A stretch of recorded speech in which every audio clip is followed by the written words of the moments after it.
দেখেন, ৫ই আগস্টের পূর্ববর্তী সময়ে ছাত্রলীগের সন্ত্রাসীরা হল বা ক্যাম্পাস বা ক্যান্টিন এগুলো দখল রাখত তাদের অস্ত্রের মাধ্যমে, সন্ত্রাসের মাধ্যমে।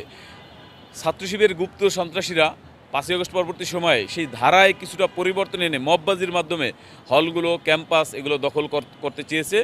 তারা ছাত্র রাজনীতি নিষিদ্ধের নামে নিজেদের গোপন রাজনীতিকে প্রতিষ্ঠা করতে চেয়েছে। কিন্তু ১২ই ফেব্রুয়ারি বাংলাদেশের মানুষের ভোটে নির্বাচিত একটি গণতান্ত্রিক সরকার বাংলাদেশে বিরাজ করছে।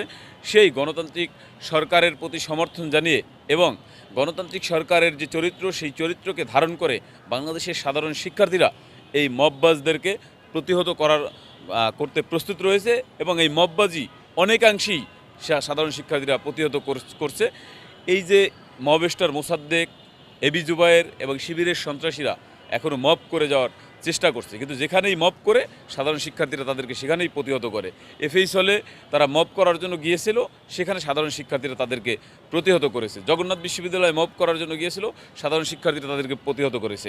আলিয়া মাদ্রাসায় গিয়েছিল, ঢাকা কলেজে গিয়েছিল, যেখানেই তারা মববাজি করার জন্য গিয়েছে শিক্ষার্থীরা তাদেরকে গণধোলাই দিয়ে সমুচিত জবাব দিয়েছে। সুতরাং গণঅভ্যুত্থান পরবর্তী সময়ে একটি গণতান্ত্রিক সরকারের সময়ে এই মববাজির কোনো জায়গা বাংলাদেশে হবে না। সাধারণ শিক্ষার্থীরা যেভাবে খুনি ফ্যাসিস্ট হাসিনাকে বিতাড়িত করেছে, যেভাবে ছাত্রলীগের সন্ত্রাসীদের বিতাড়িত করেছে, ঠিক একইভাবে ছাত্রলীগের লেবাসদারি, ছাত্রলীগের নামদারি গুপ্ত রাজনীতির ধারক বাহক ছাত্র শিবিরকেও সাধারণ শিক্ষার্থীরা এই দেশ থেকে প্রতিহত করবে যদি তারা এই ধরনের অপরাজনীতি করতে থাকে। দেখেন, সাধারণ শিক্ষার্থী যেই টার্ম, শিবির তাদের সুবিধার্থে এই টার্মটি তারা ব্যবহার করে। মূলত অধিকাংশ ক্ষেত্রে শিবিরের যারা নেতাকর্মী তাদেরকেই তারা সাধারণ শিক্ষার্থী হিসেবে উপস্থাপন করে। কেননা শিবির যারা করে তাদের পরিচয় কিন্তু প্রকাশিত নয়, তারা গুপ্ত রাজনীতি করে।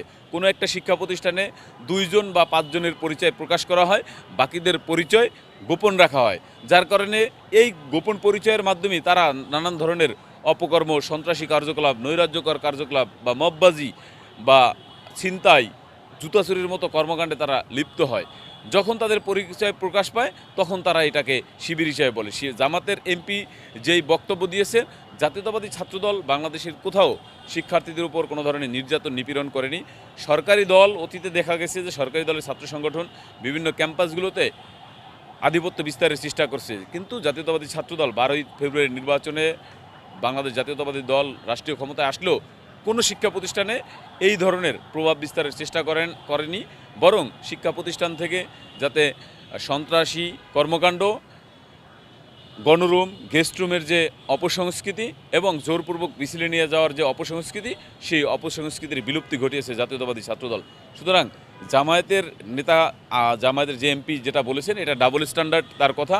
আর আপনারা জানেন যে তাদের মুখে এক, অন্তরে ভিন্ন কিছু, সেজন্য মানুষ তাদেরকে মুনাফিক হিসেবে জানে। তারা ইসলামের নামে মুনাফিকের চর্চা করে।